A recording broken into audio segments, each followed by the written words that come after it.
When my daughter Rebecca invited me to live with her and her husband in their beautiful farmhouse outside Nashville, I thought God had finally answered my prayers for a peaceful retirement. But every night at exactly 2 a.m., I would hear the garage door creak open. One night, I decided to follow my son-in-law into the darkness. What I discovered didn't just break my heart. It made me realize my daughter's perfect marriage was built on the most devastating lies.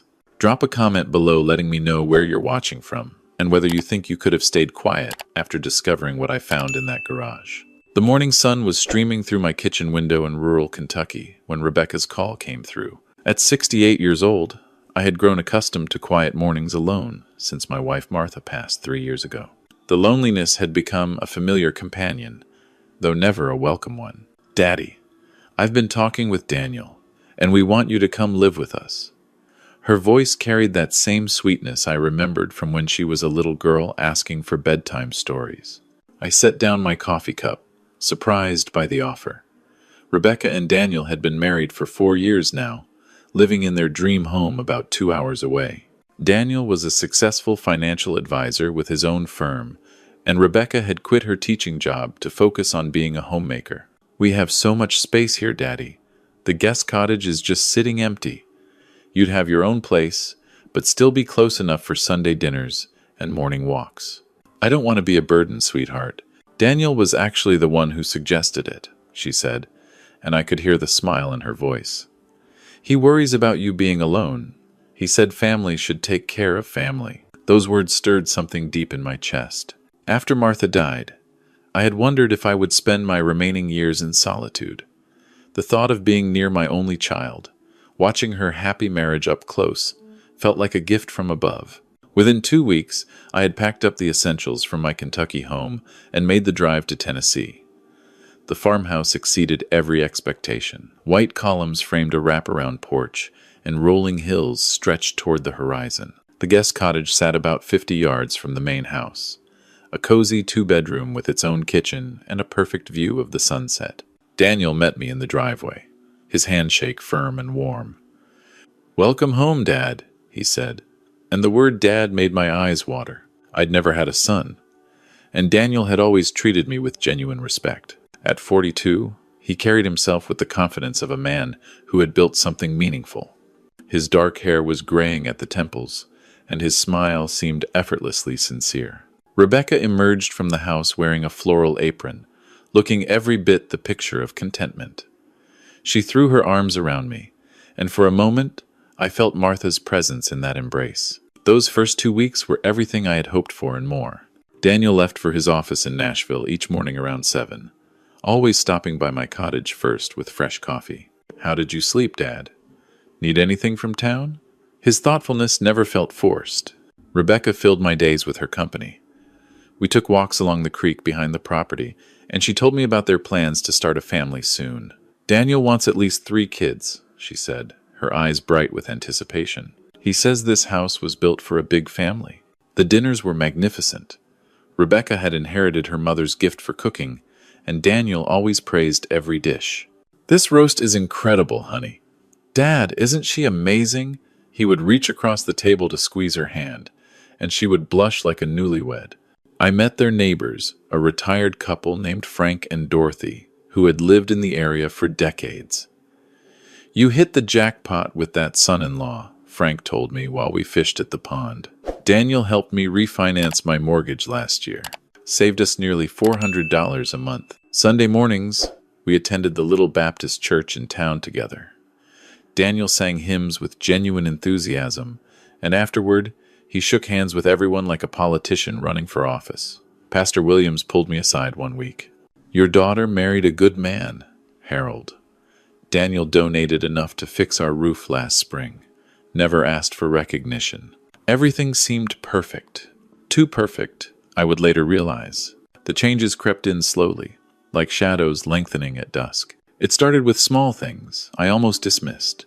Rebecca began wearing more makeup, which struck me as odd for a woman who spent most days at home. One morning, I noticed she had applied concealer heavily under her left eye. "Allergies," she explained when I asked. "My eyes have been so puffy lately." But Tennessee in October didn't have the pollen that caused her problems in spring. Daniel's evening demeanor shifted too. He still brought me coffee in the mornings, but his conversations grew shorter, more distracted. "Work has been demanding," he said when I mentioned it. "Big clients need big attention." Rebecca started flinching at unexpected sounds.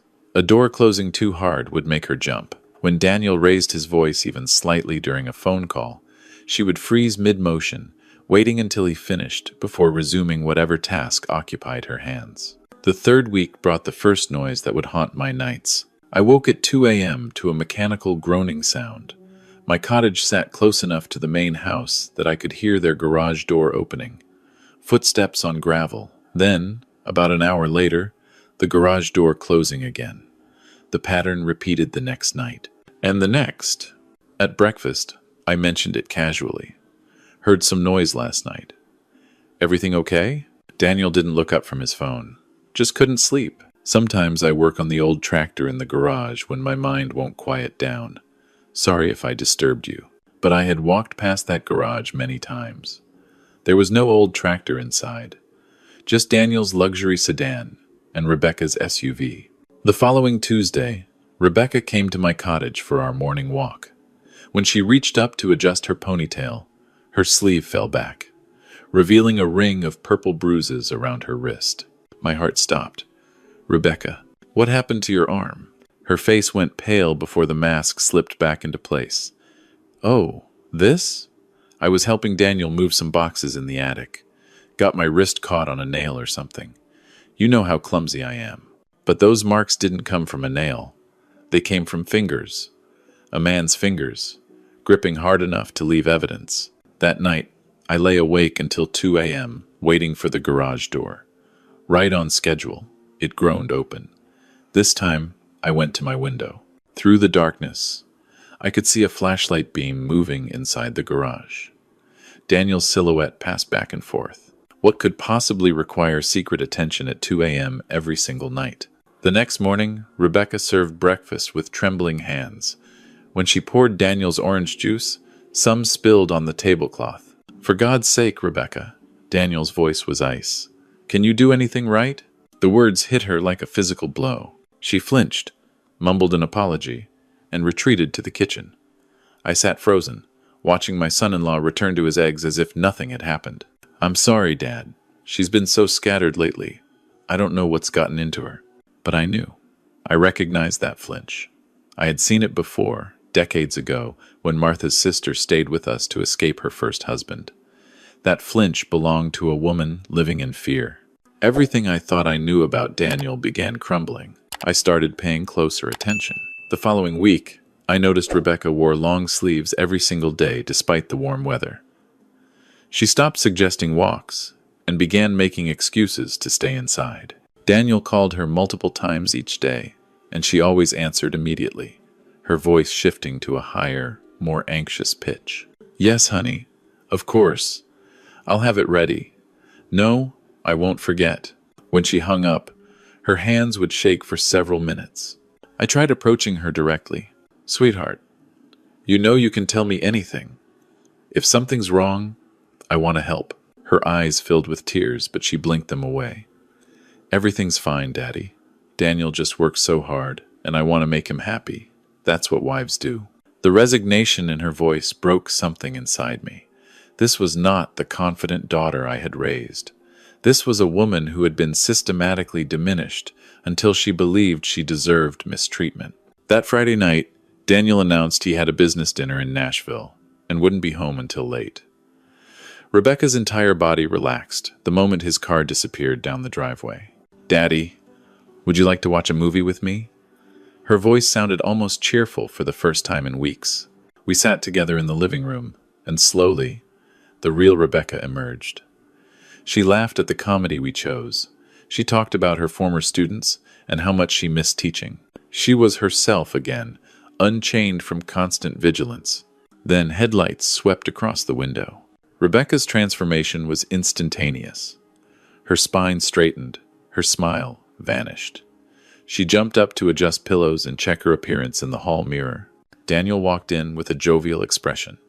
"Hey there, you two. Mind if I join the movie night?" But his eyes scanned the room, cataloging details. The empty wine glasses, the casual positioning on the couch. I watched him file it all away. After I returned to my cottage, I lay awake until 2 a.m. Sure enough, the garage door opened. But tonight, I wasn't just going to listen. I crept through the darkness, my old knees protesting every step. The garage's side door stood slightly ajar, a sliver of light escaping from within. I positioned myself where I could see inside without being spotted. Daniel sat at a workbench, cluttered with papers and a laptop.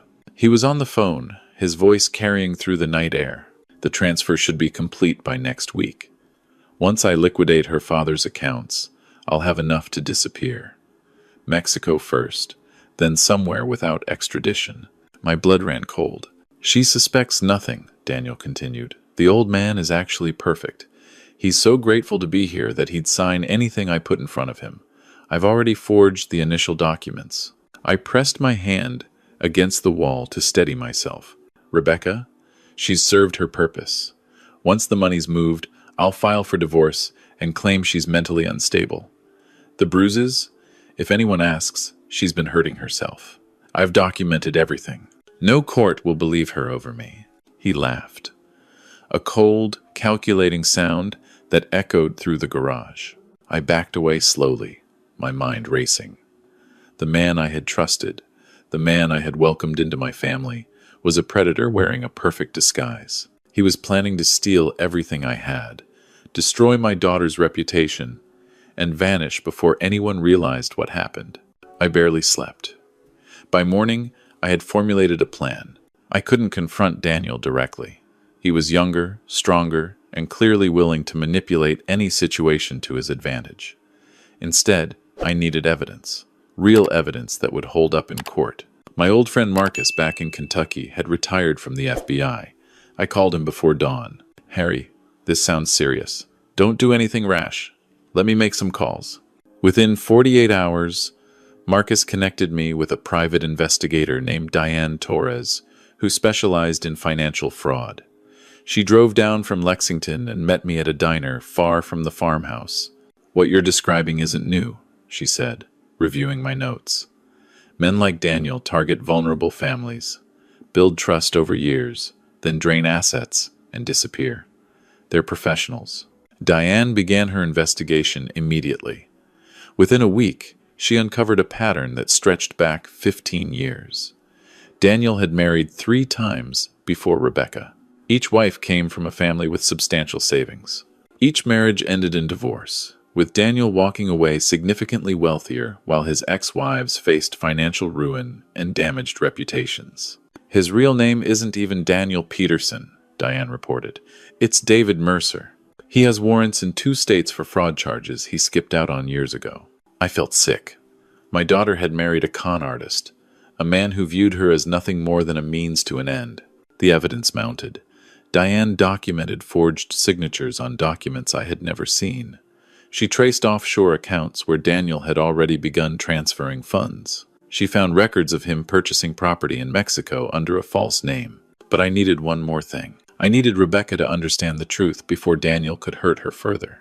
I chose a morning when Daniel left for Nashville earlier than usual.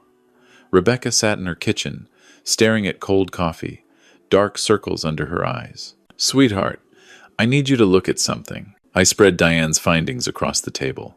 Photos, bank records, testimonies from Daniel's previous wives. A criminal background report that revealed the man she married didn't exist.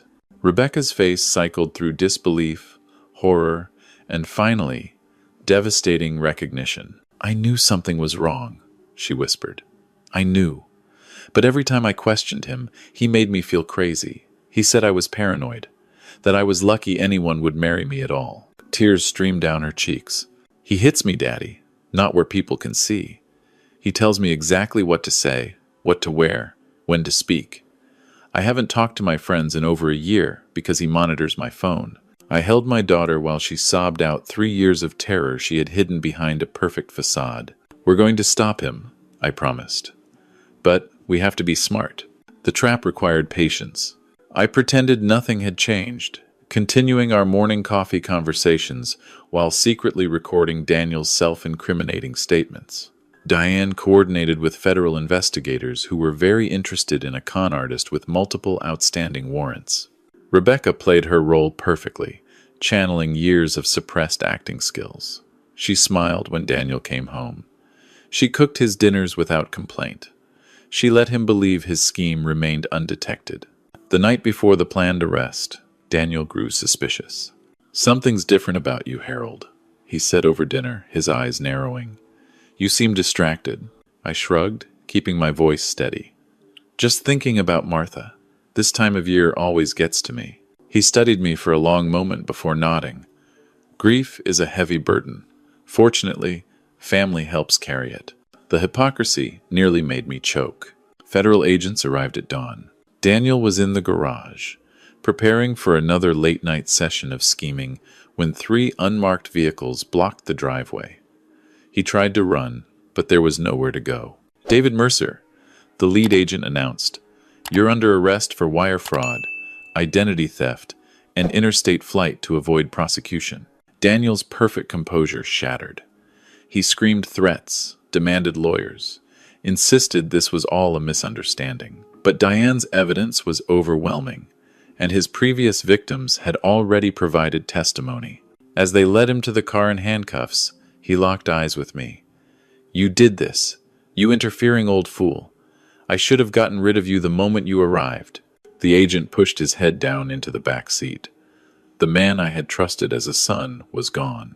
Recovery was slow but steady. Rebecca filed for divorce immediately, citing fraud and abuse. Daniel's real identity meant the marriage could be annulled entirely, erasing him from her legal history. The money he had stolen was frozen and eventually recovered through court proceedings. We sold the farmhouse. Rebecca moved back to Kentucky, buying a small home just 2 miles from my place. She started teaching again, rediscovering the confidence her abuser had stolen. Family therapy helped us both process the trauma. Dr. Harrison, our counselor, called me an accidental hero. "You trusted your instincts when everything seemed perfect," she said. "Most people ignore the warning signs because they want to believe in the illusion." Rebecca's healing inspired her to volunteer at a domestic violence shelter. She shared her story with other women, helping them recognize the patterns of manipulation that had trapped her for years. "Daddy," she told me one evening over dinner, "I spent so long blaming myself. Daniel made me believe I was worthless, that no one else would ever want me. But watching you fight for me reminded me what real love looks like." I reached across the table and squeezed her hand. "Your mother would be so proud of you." This past Thanksgiving, we gathered around my kitchen table.